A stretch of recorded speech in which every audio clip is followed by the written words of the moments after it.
Today's episode is brought to you by Microsoft Dragon Copilot, your AI assistant for clinical workflow, helping to ease all those administrative burdens, automatically document care.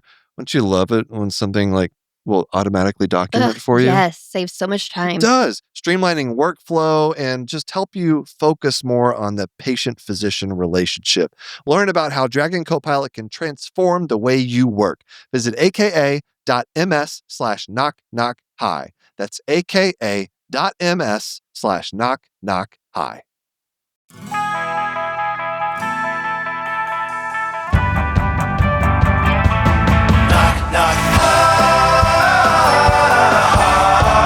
Knock, knock. Hi. Hello, everybody. Welcome to Knock Knock Eye with me, your host, Dr. Glaucomflecken. This is your one-stop shop for all things eyeball related. I got a few things to talk to you about. Hope you're having a good day. We got some eyeball stuff. I got some signs and symptoms to go over. We're going to build some differentials of different eyeball problems that maybe some of you have had before in your life. But I got a couple things to talk about first. All right. One thing I'll get to in a bit is I was sick recently. I came down with an illness while traveling. It's the worst time in the world. I had strep throat. I'm going to tell you all about my strep throat experience. But first, it's in the news again. All right, autism and vaccines. So here's the deal. I came across a screenshot. I had to check to make sure it's real.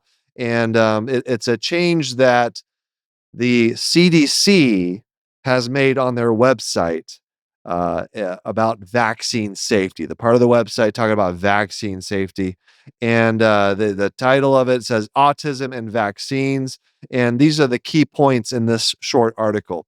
And this is really what I want to discuss is a very specific part of this.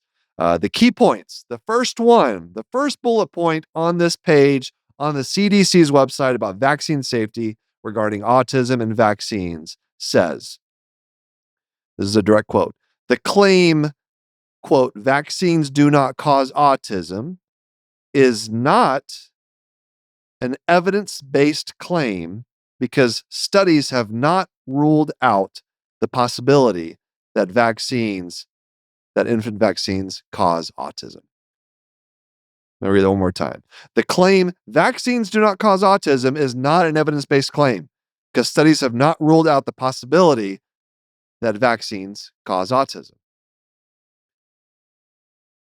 Okay, so this is a terrible statement because it's not how science works. If I say something that I believe to be true, let's say, I'm going to use it just as an example. Let's say I say to you, I was like, sunning your perineum, going, finding a hill in your community, and you take your pants off, and you maybe you have a chair or a pillow you put underneath your ass, spread your legs. You just let this at noon, the noon sun just pour right onto your perineum. Doing that 3 days a week will increase your IQ 10 points. Sunning your perineum will increase your IQ by 10 points. If I said that to you, first, you would probably just leave the conversation. You'd remove yourself from that environment, whatever that may be. But let's say you were intrigued. You wanted to have a conversation with me about it, about perineal sunning. You would say, okay, sir, where's your proof? Can you give me proof that doing this will increase my IQ by 10 points? And then I would have to try to convince you through evidence, right? The burden of proof is on me, the person with a tanned perineum, recommending that you do this to increase your intelligence. But what if, instead of providing you evidence, because I don't have any, because it's ridiculous. What if instead I said, no, you prove to me that it doesn't improve your intelligence, increase your IQ, to sun your perineum. Prove to me that it's not true. Do you understand how that doesn't make sense? Like, why should you try to find evidence that this is not a true that it's that what I'm saying, like, shouldn't I have to prove to you that it's true before? The reason it doesn't work is because in this situation, in this scenario, me as the person claiming that that perennial sunning increases your IQ, I am operating under the assumption that it's a fact, that there is evidence behind this claim. By me telling you, you need to provide evidence to the contrary, I am operating under a false assumption that what I'm saying is already true. But that hasn't been established. It's the same thing with this statement from the CDC. Well, you can't tell me that definitively that vaccines don't cause autism. What? So we have to assume that vaccines cause autism? Is that that's basically that's what the implication is here. That well, because you can't show me that it's not true, it has to be true. Meanwhile, I mean, you're just ignoring all of the safety studies that have been done on vaccines over the years for decades. You're ignoring the studies that have been done that do not show any association between vaccines and autism.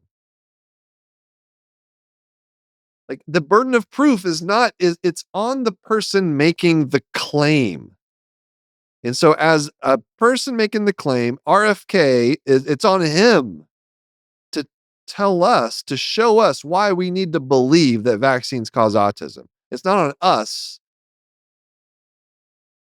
that to prove that what he's saying is not true. That's just it's not how it works. So I'm so frustrated by this, and it's I'm rubbing my temples right now. I just like there's some like basic things about science and evidence that I wish people would understand or at least just think about a little bit more.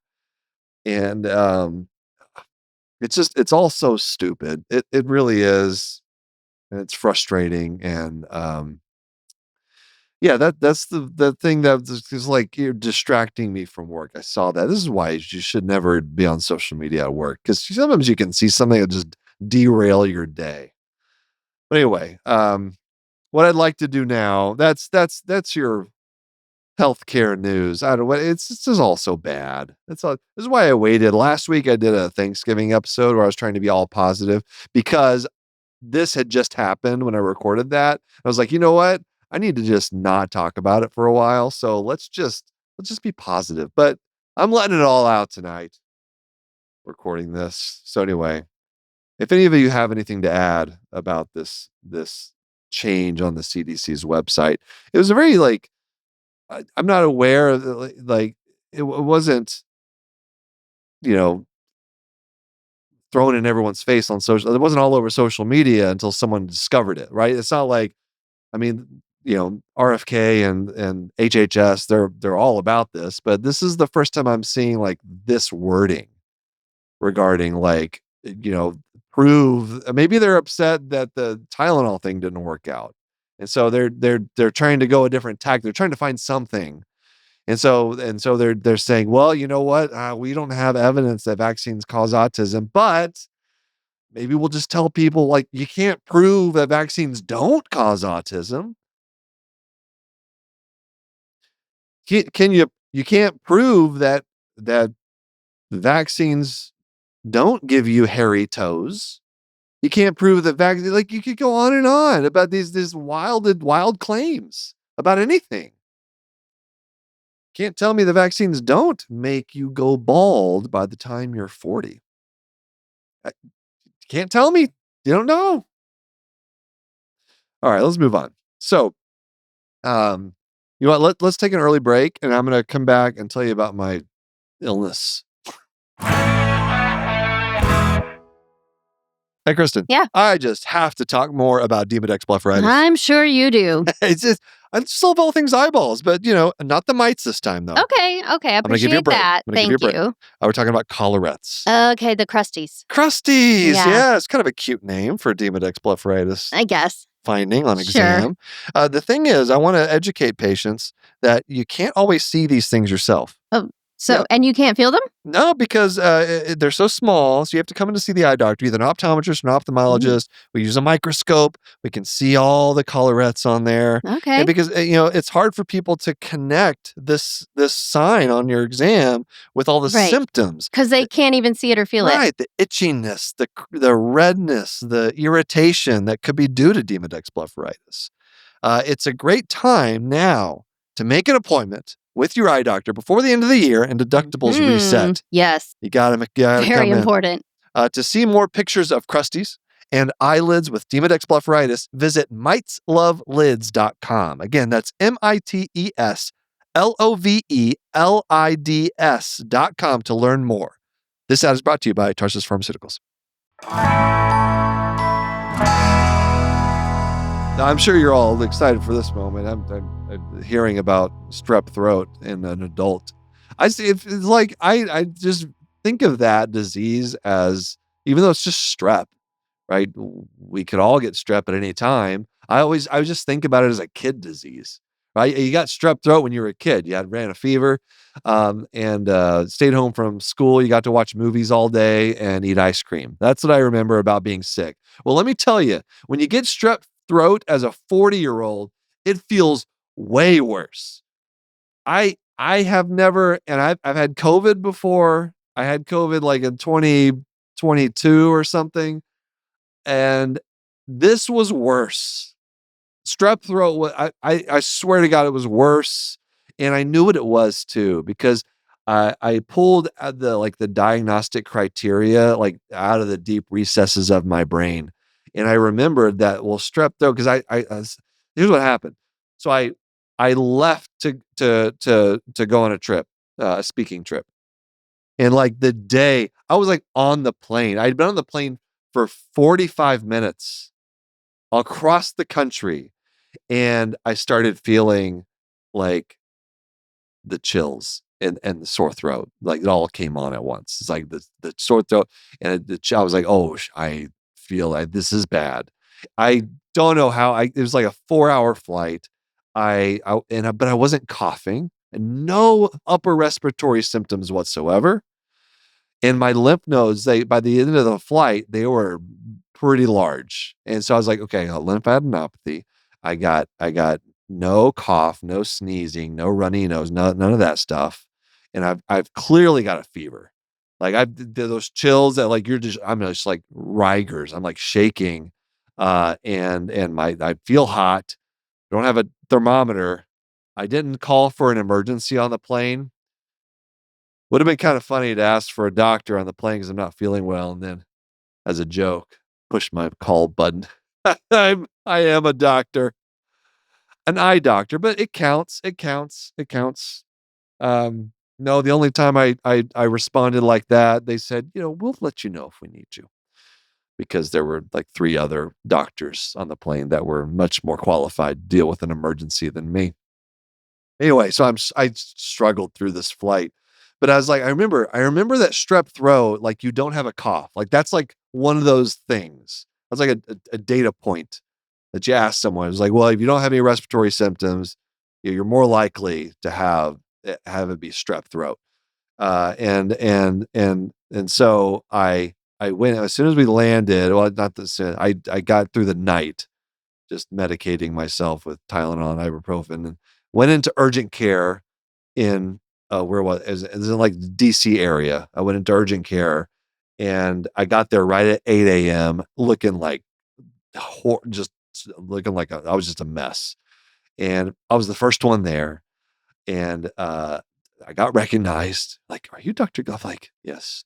I'm sorry if I'm not excited right now to talk about Glaucomflecken stuff, but I feel like death itself. And I know I'm being dramatic because I was a little man flu-y. I got to say, it had been a long time since I had run a fever.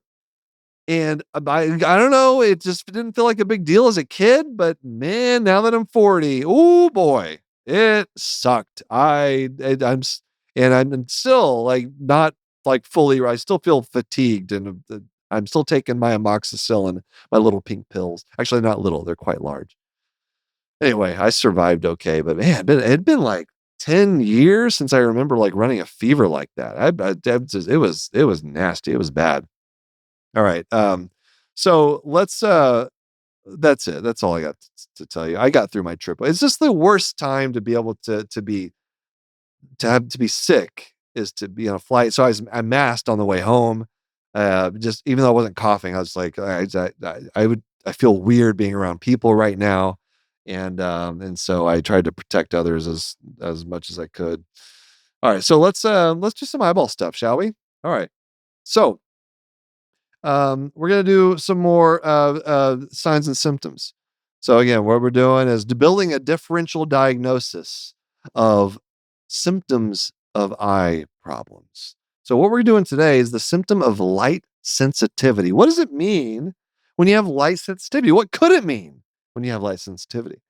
All right. So the more common things is something wrong with your cornea. So a lot of light sensitivity comes from corneal diseases because that's the first thing that that the light hits as it passes through the eye all the way to your retina. So you're thinking cornea.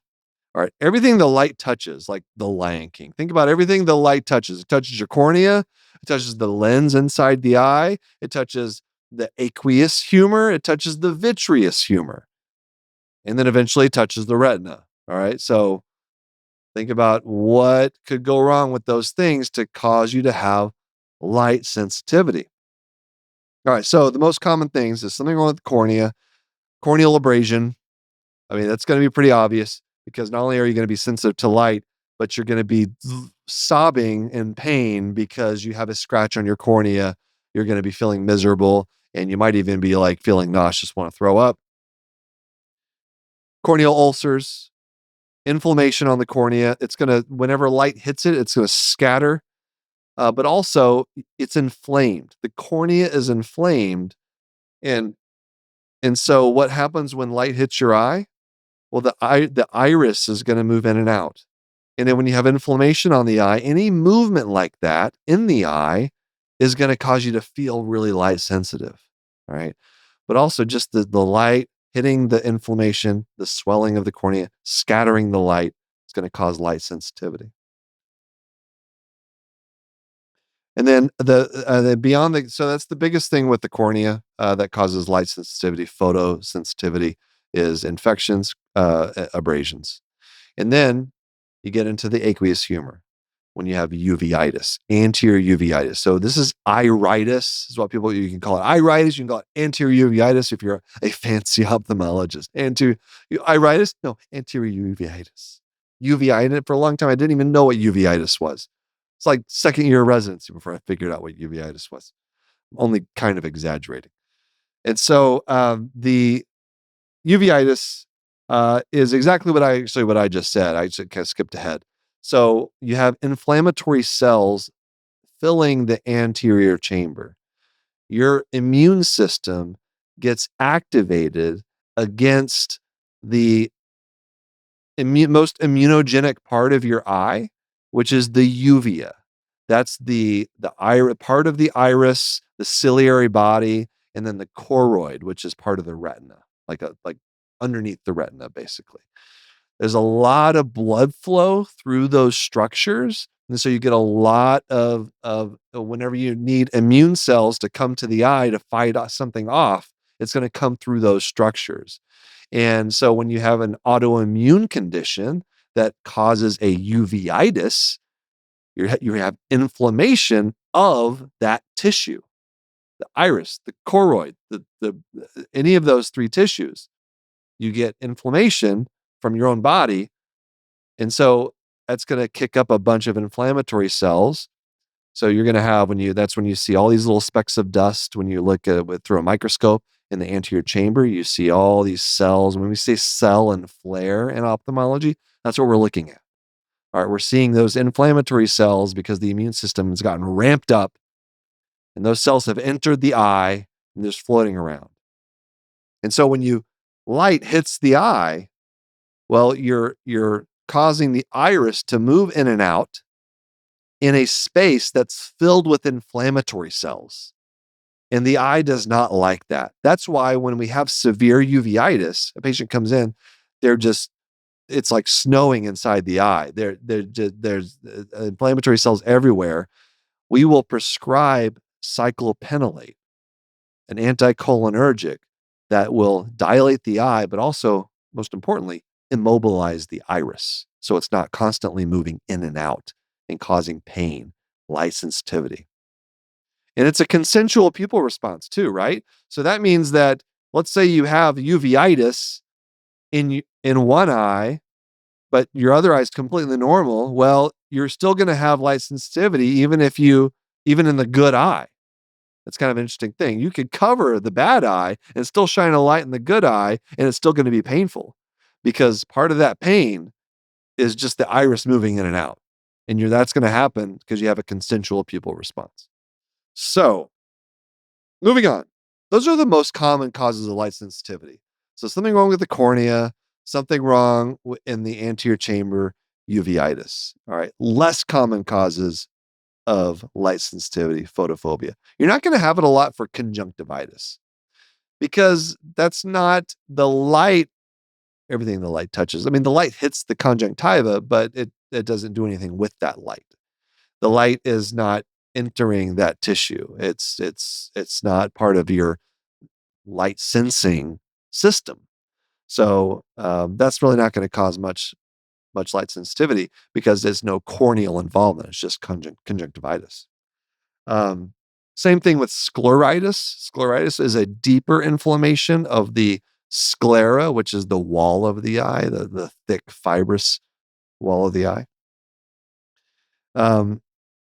You are going to get some light sensitivity from things like aniridia, obviously. If you don't have an iris, well, you're going to have a lot of light coming into the eye. And that's like whenever you're late at night, you wake up in the middle of the night and you do what we probably should not be doing is you grab your phone and you look at it, but your eyes are so dilated because it's been dark, but you shine this megaton light from your phone right in your eye and you get light sensitivity. That's kind of what it would be like with aniridia because you have no iris. The reason you can adapt to that light is because your iris closes. You have meiosis. Your eyelid, your iris contracts. Oh my God, I can't get words out. Okay, other causes of light sensitivity. Migraine is also one. That's more in the category of someone who has a normal eye exam. Why would someone with a normal eye exam have light sensitivity? That's something that flummoxes ophthalmologists sometimes. Why? Your exam looks totally normal. Why are you having light sensitivity? Well, here are some of the reasons. Migraine headaches, meningitis, concussion, optic neuritis, because optic neuritis will often happen behind the eye in the optic nerve after it's already left the eyeball. And so they're going to have a normal eye exam potentially, but still have optic neuritis causing light sensitivity. Other things, subarachnoid hemorrhages, trigeminal neuralgia. So none of these diseases, they're kind of eye adjacent, right? I'd say migraine's probably the most common one. Yeah, migraine causing light sensitivity. Makes sense. That's light sensitivity. That's your differential diagnosis of light sensitivity. Let's take a break, and then we're going to do another differential diagnosis involving ocular signs. All right, moving on. You're not done with eyeball knowledge just yet, folks. All right, so we are doing ocular signs. This was a recommendation by a listener who wanted to hear a differential diagnosis for anisocoria. Ooh, a very popular topic amongst people who love neuro-ophthalmology and the axis between the brain and the eyeball. Personally, eh, take it or leave it. Not a big fan. Not even if I was a big fan of Anisocoria, I'd go and do a neuro-ophthalmology fellowship and then find a nice little academic position uh, uh, doing all kinds of like amphetamine tests and pilocarpine and doing all the red balls and there's so many things that neuro-ophthalmologists do that I'm struggling even coming up with the names of them. Anyway, so although I don't like aniscoria very much, I do know a thing or two about it because these patients come into my clinic. I'm a comprehensive ophthalmologist. I see all comers. I'll see, people just say, I got something wrong with my eyes. Come on in. Come see Dr. Glaucomflecken, the neuro-ophthalmologist. They don't say that. They say my real name.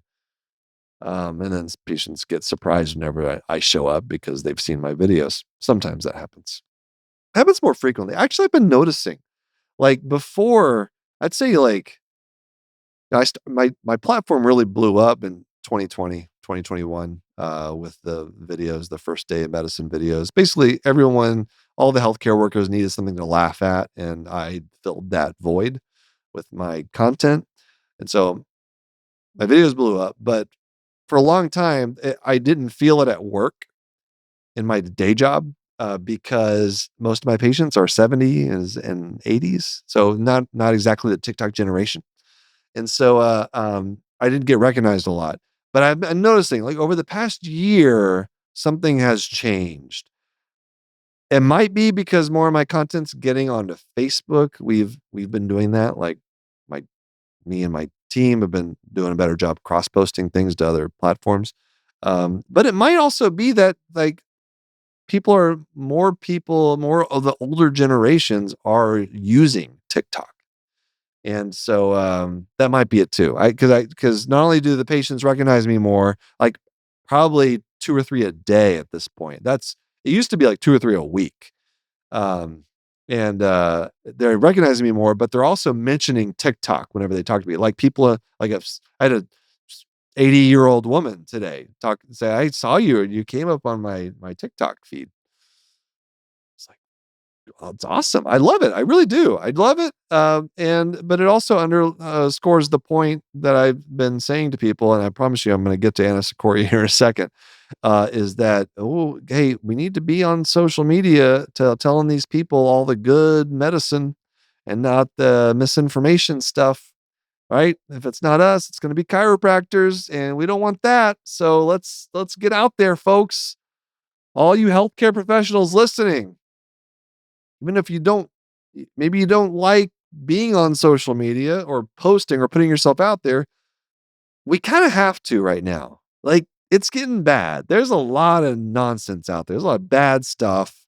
We need accurate voices. So I'll just leave it at that. All right. We could talk all day about that. All right. Anisocoria. So I'm not going to go through the ins and outs of all the different diseases. We're just doing this would be a sign like something that you see. Sometimes patients see it themselves. They'll see it in the mirror, like, whoa, why is my pupil bigger on that side? Or why is it smaller? And so we're just talking, what is the differential diagnosis of this? And I'll do one differentiating feature. And that is, as the ophthalmologist, I'd figure out which eye is the abnormal eye. So anisocoria is a difference in pupil size, right? Well, which pupil is abnormal? Is it the big one? Is it the small one? It could be one or the other.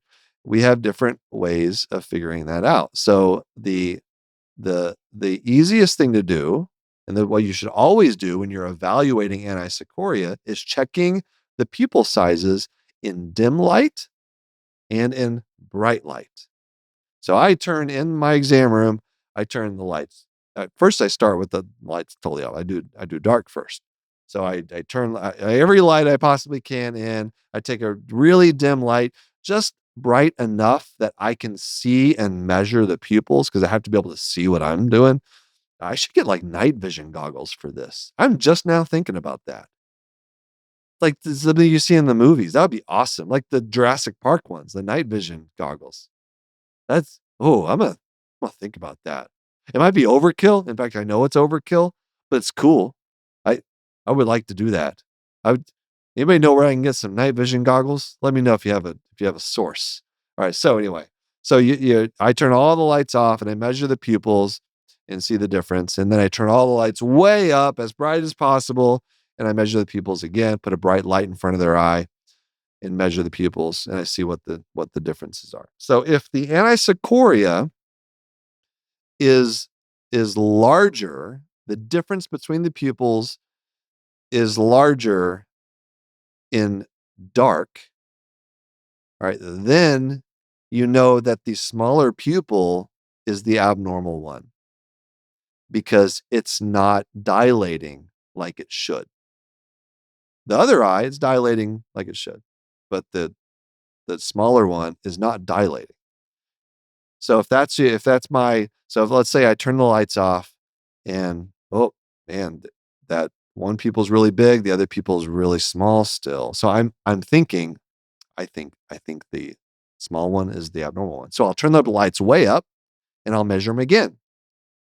And if the eye that was larger gets smaller and the other one stays about what it is, then I know that small one initially is the abnormal pupil. So if the anisocoria is larger in dim light, the smaller pupil is the abnormal one.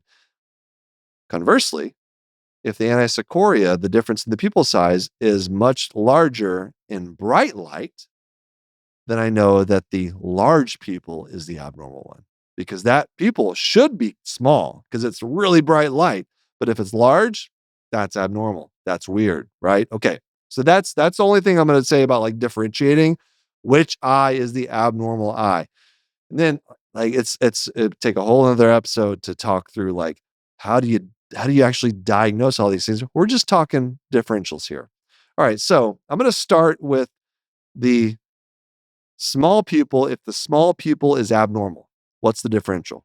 If that's the abnormal one. All right. So Horner syndrome is a big one. Or Horner syndrome, you get meiosis, however you want to say it. Meiosis, I think of like the division of sex gametes.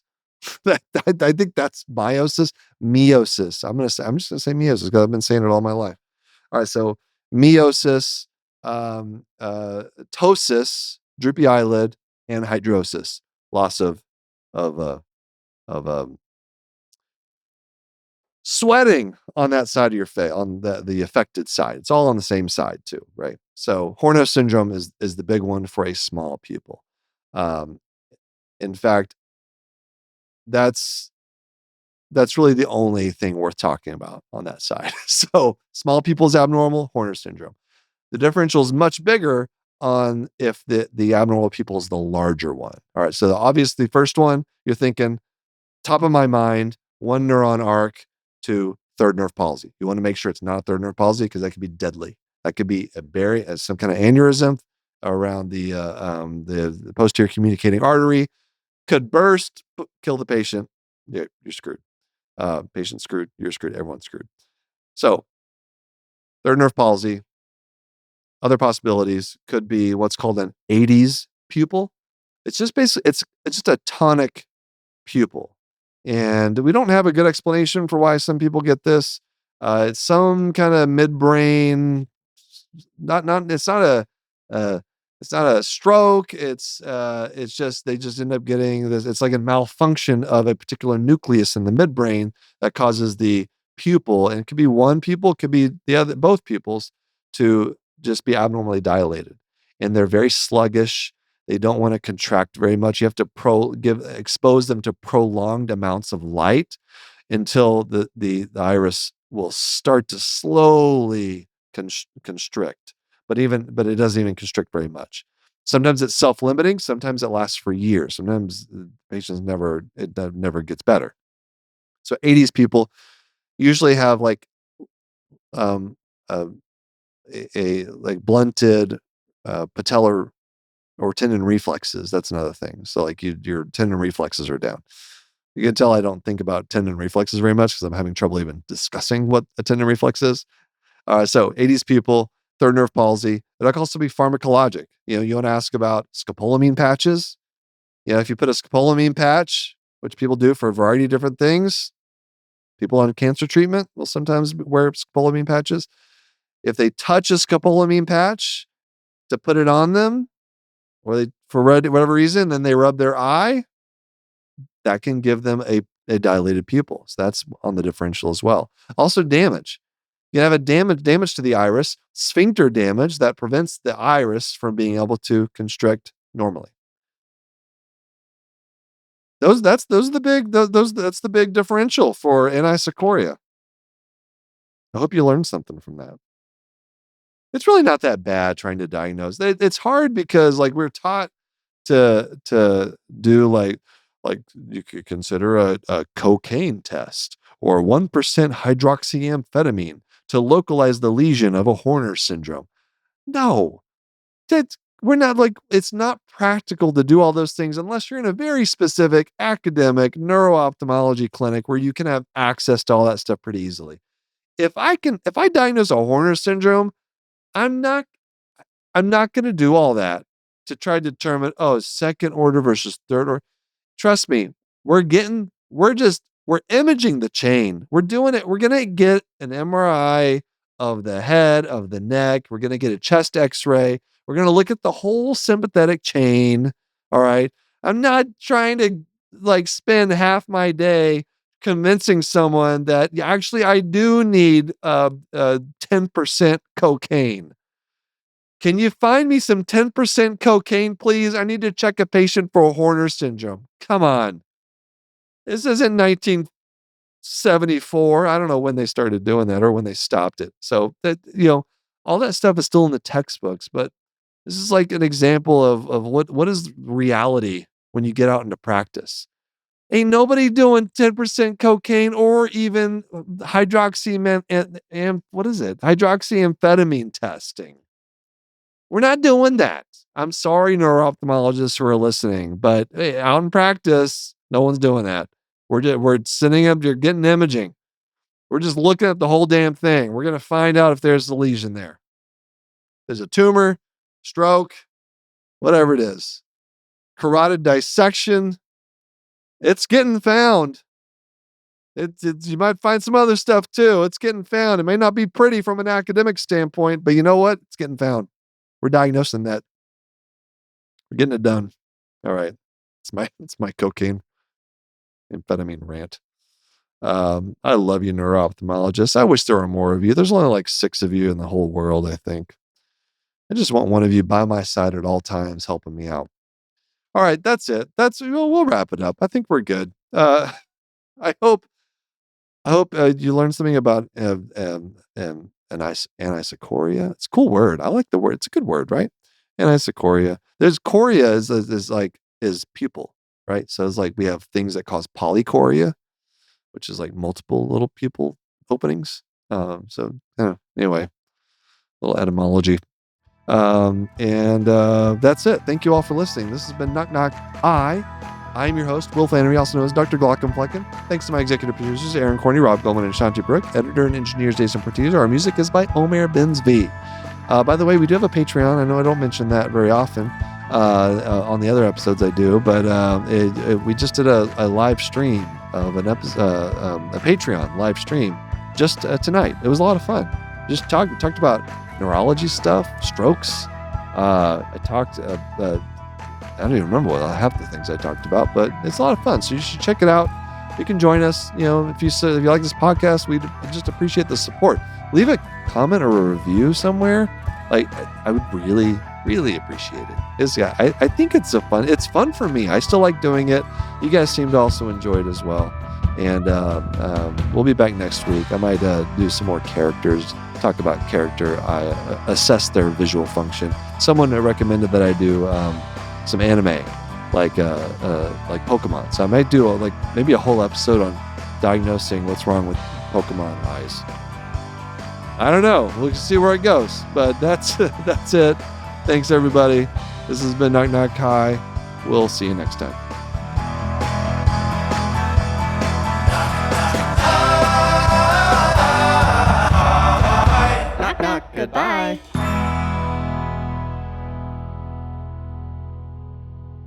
Hey, Will, Hey, what's up? I've been thinking the U.S. healthcare system, it needs some improvement. Yeah, there's room for improvement. For Yeah, sure. it's a confusing, scary place for everybody involved. Absolutely. Physicians, families, patients, everybody. Everybody. And I've experienced it from both sides, right? I'm a physician. I've also been a patient. So I wanted to use my platform to give people practical education, really the only way that I know how, by making jokes. So Dr. Glaucomflecken's really fun and super uplifting guide to American healthcare is out, and it's a free resource that includes all my videos from the 30 Days of Healthcare series, alongside deeper explanations, also reliable facts, emphasis on reliable. Yes. All right. Figures, numbers, insights into how each of us can fight for a more humane, better healthcare system. Also, it has jokes. Did you mention the jokes? I did. Jokes. Okay. Yes, definitely jokes. Well, this guide is great for anyone looking to learn more about U.S. healthcare, but especially if you are experiencing it from the clinician side for the first time. That's We right. really hope you'll check it out. Get the free guide sent straight to your inbox by signing up for our mailing list, glaucomflecken.com/healthcare. Enjoy. Thanks for watching the episode. You can find more on that playlist over there. If you prefer to listen or you just had your eyes dilated, you can binge full episodes wherever you get your podcasts, or join the party over on Patreon, where you get early access episodes, hang out with us, get lots of exclusive bonus content. Hope you subscribe, leave a comment below. Let us know what you think.